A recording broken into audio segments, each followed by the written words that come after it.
안녕하십니까. 국방정보본부 국정감사에 대한 오전 브리핑을 실시하겠습니다. 오늘은 국방정보본부의 기본 임무와 국제동향, 북한동향에 대한 보고가 있었습니다. 또 이 보고에 대한 질문이 있었고, 아울러 정보위원들은 내란 과정에서의 국방정보본부의 관여 여부에 대해서도 질문이 있었습니다. 먼저 오늘은 국방정보본부에서 보고한 여러 내용 가운데 1차적으로 북한 동향에 대해서만 보고를 드리도록 하겠습니다. 절반은 제가 먼저 여러분들께 브리핑을 하고, 나머지 절반은 이성근 간사께서 여러분들께 브리핑하도록 하겠습니다. 북한 동향입니다. 크게 말씀해 주세요. 알겠습니다. 네, 북한이 파악하는 전략 상황 평가입니다. 김정은은 9차 당대회를 앞두고 국방 외교 성과 부각에 매진하고 있다고 합니다. 핵 무력 발전을 자강력의 결실이라 선전하면서 김정은의 영도력을 부각하고 있다. 중국과 러시아의 지지로 달라진 북한의 위상을 가시하면서 체제 결속에 주력하고 있다. 확고한 충성파 엘리트층을 기반으로 후계 구도를 다지며 안정적 독재 정권 유지에 몰두하고 있다. 두 번째, 남북 관계에 대해서는 완전 단절을 실체화함으로써 적대적 두 국가화를 고착화하려는 시도를 하고 있다. 남북한 간 대화 접촉을 거부하며 MDL의 군사 분계선의 국경선화 작업을 지속 강행하고 있다.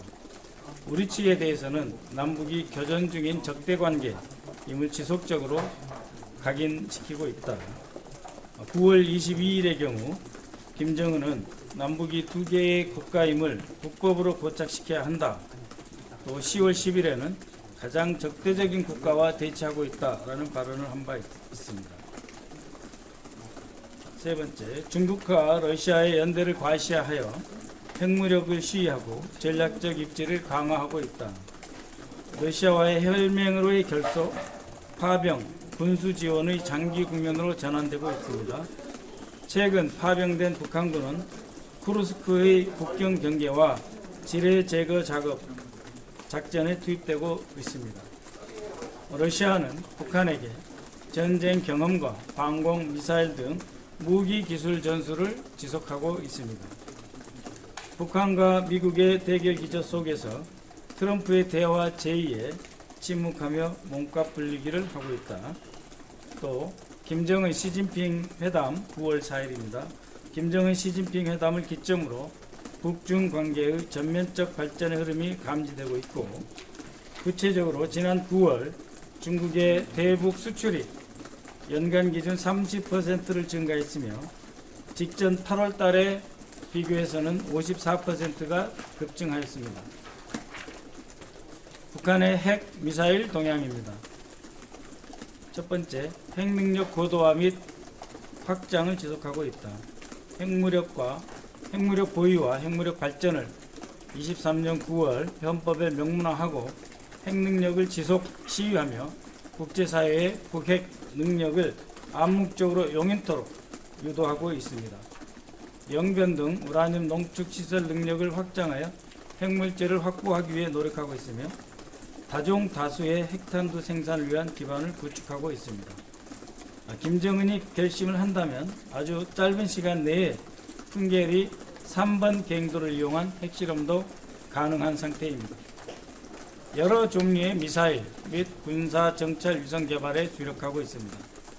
단거리 미사일의 경우 고체 추진, 크루즈 미사일과 SRBM 4종 단거리 미사일, 그러니까 크루즈 미사일과 단거리 탄도 미사일 4종과 600mm 방사포를 곧 작전에 배치할 것으로 보인다 라고 하는 것이고, 중거리 미사일의 경우에는 우리의 방어 체계를 회피할 목적으로 극초음속 순항 미사일 개발에 집중하고 있습니다. 그리고 대륙간 탄도탄 ICBM이죠.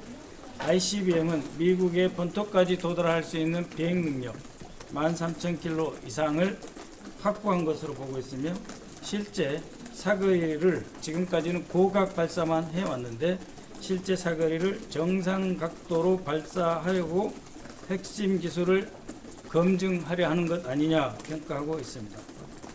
SLBM, 그러니까 잠수함에서 발사하는 탄도미사일입니다. 잠수함 발사 탄도미사일의 경우에 핵 이격 능력, 그러니까 1차적으로 핵 공격을 당하면 1차 핵 공격을 하고 상대 국가로부터 핵 보복을 당하면 다시 2차 핵 보복 공격 능력이 있어야 하는데 이것을 핵 이격 능력이라고 합니다.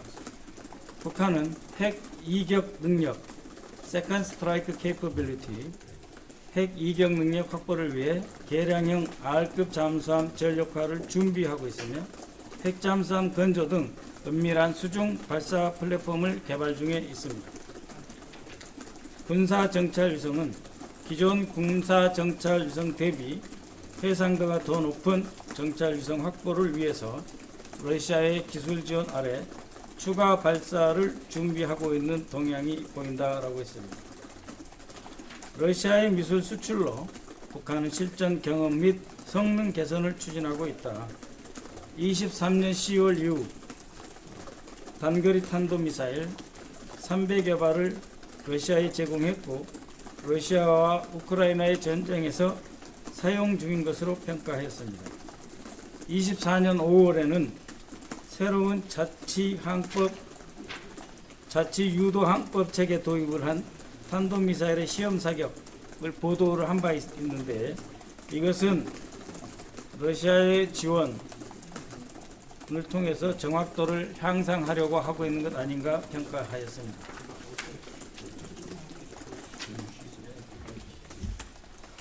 네, 국민의힘의 정보위 간사 이승권입니다. 저는 북한의 군사 동향 5가지 특징에 대해서 설명을 드리도록 하겠습니다. 첫 번째, 적대적 두 국가 선언 이후에 MDL 일대 작업이 지속되고 있습니다. 2024년 4월부터 MDL 인근 및 국방 한계선 일대에 장애물을 구축하는 작업을 하고 있었는데 올해 4월 일시 중단한 이후에 다시 6월 25일에 유엔사에 작업 개시 통보를 했고 6월 27일에 작업이 재개되었습니다. 작업 내용은 DMZ 250km 이내에 도로로 표현할 수 있는 불모지를 구축한다든지 철책을 3중으로 구축하는 작업, 그리고 방벽을 구축하는 작업들을 통해서 남과 북을 물리적으로 두 개로 나누는 그런 두 국가의 적대적 두 국가의 모습을 구현하고 있는 것이 지금 진행되고 있는 특징입니다.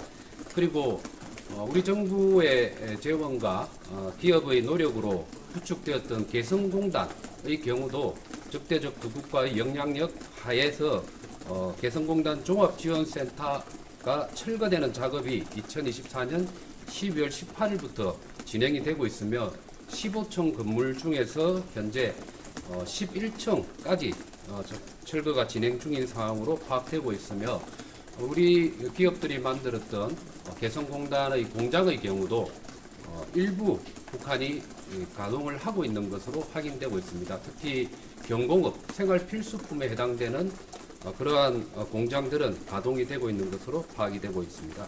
두 번째 특징으로는 GPS 전파 교란 간헐적인 지속을 하고 있으며 대남 소음방송도 상시 가동 상태를 유지하고 있습니다. 2024년 10월부터 GPS 전파 교란을 실시를 했습니다만 실시를 하고 최근에 감소 추세에 있습니다.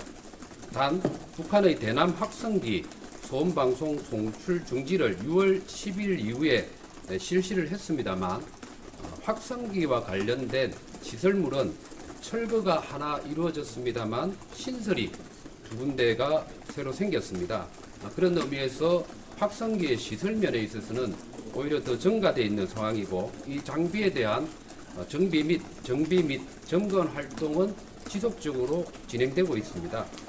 북한의 대남 확성기는 전체적으로 40여 개소에 설치되어 있으며 상시 가동 상태를 유지하고 있다라고 설명을 했습니다.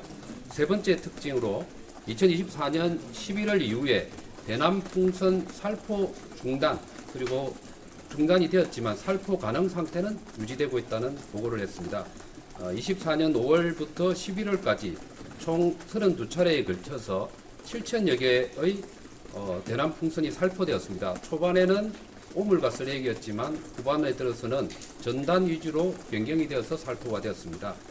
현재 다수의 대남 풍선 부양 예상 지역 10여 개소에서 인원 및 차량 활동 등 살포 가능 상태는 지속적으로 유지가 되고 있다고 보고가 되었습니다. 네 번째, 대남 열세 재래식 전력의 현대화 추진과 관련되어서 설명을 드리겠습니다. 일단 무인기 부분에 있어서는 소형 수직 이착륙 무인기 등 정찰, 공격, 작폭용 무인기 개발이 아주 활발하게 진행이 되고 있으며 시험 비행 및 운용자 숙달 훈련이 전년 대비해서 대폭 증가한 것으로 파악되고 있습니다. 그리고 지상과 관련해서는 전방분단 개량형 240mm 방사포, 그리고 155mm 자주포 및 신형 전차 교체를 통한 기동, 화력, 전력 13만회에 주력하고 있고 이러한 노력이 2027년경이 되면 완료가 될 것으로 예상이 되고 있습니다.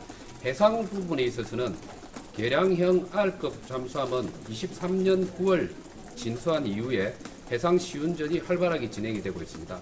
그리고 먼거리 바다의 작전 능력 확보를 위한 동서해 대형 함정 개발에도 주력하고 있다고 합니다. 특히 남포, 나진에서 대형 함정 각 한 척의 진수가 올해 4월, 6월 사이에 진행이 되었고 김정은은 매년 2척씩 건조를 지시한 상황입니다. 공중과 관련된 분야에 있어서는 미그 29기의 성능 개량, 조기 경보기, 공대공 미사일 개발 등 전력 보강에 노력 중이라고 합니다. 끝으로 다섯 번째, 러시아 우크라이나 전쟁의 교훈 그리고 현대전 양상을 고려한 실전적 훈련 강화에 전력하고 있습니다. 러시아 우크라이나 전쟁 파병 준원 분석과 실전 경험을 토대로 전법 개발에 주력하고 있습니다.